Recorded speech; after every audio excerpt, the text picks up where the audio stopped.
Hi, my name is Chris Keener, and this is my presentation on heat, temperature, and thermal energy.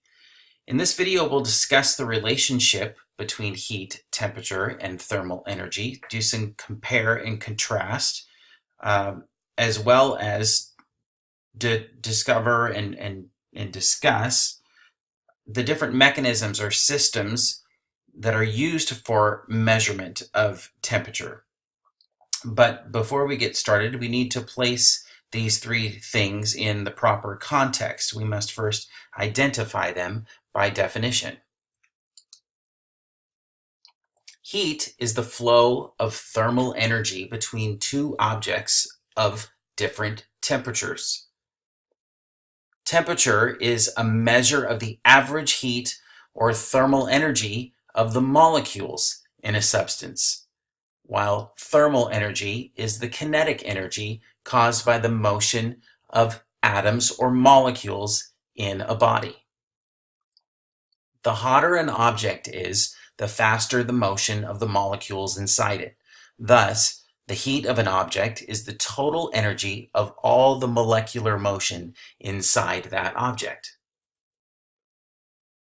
Temperature is a property of the matter or substance which quantifies or measures the concepts of warm and cold.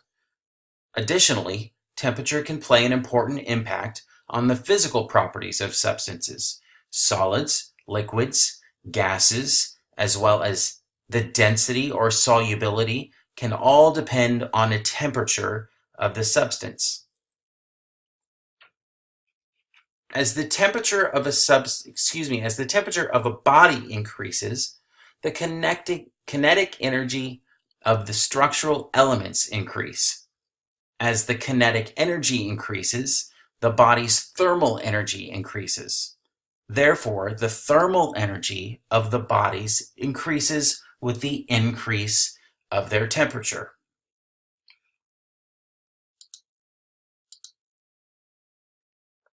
Comparing heat and thermal energy.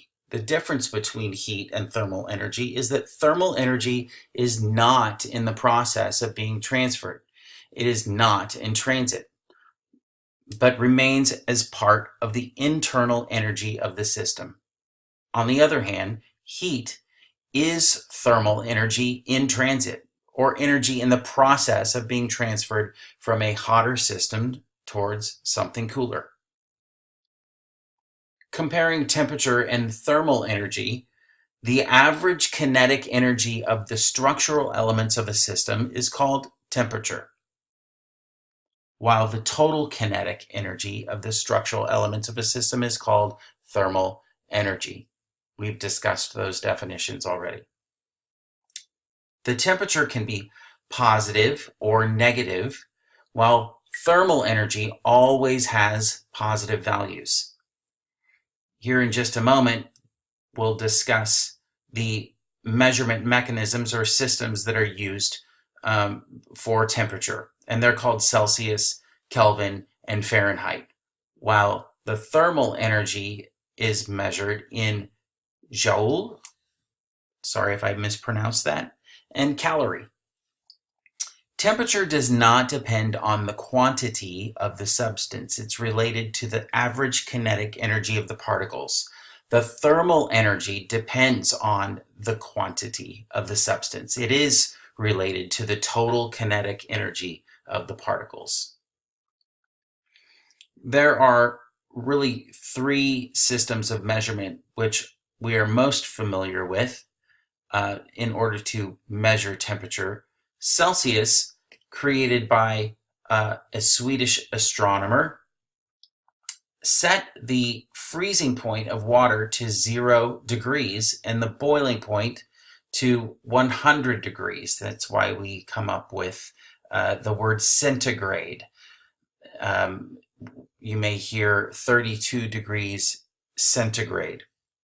While a much less common, at least around the world, system of measurement is Fahrenheit.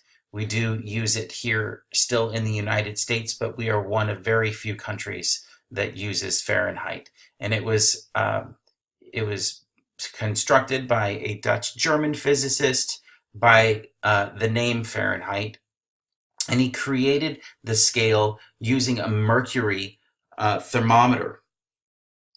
In this thermometer was a mixture of ice, water, and salt, and the coldest condition he could produce was 32 degrees Fahrenheit, which is where he set the temperature at freezing, because that's where ice began to form on the surface of cold water.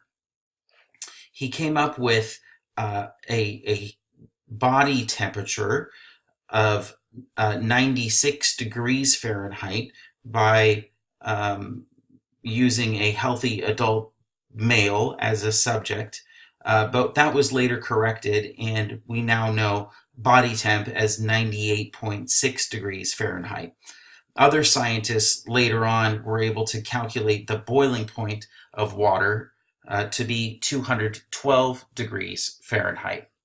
And then the Kelvin measurement system, which we don't hear too often, is really most prevalently used by scientists because of the nature of the preciseness that they can determine temperature with the Kelvin system.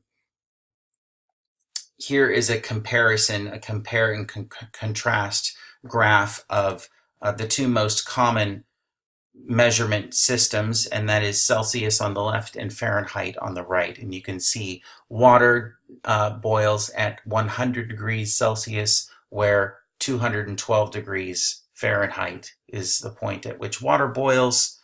We have a normal body temp at 37 degrees Celsius and 98.6 degrees Fahrenheit, and then water freezing at 0 degrees Celsius and 32 degrees Fahrenheit. Thanks for letting me share. I hope you enjoyed the presentation, and we'll see you next time.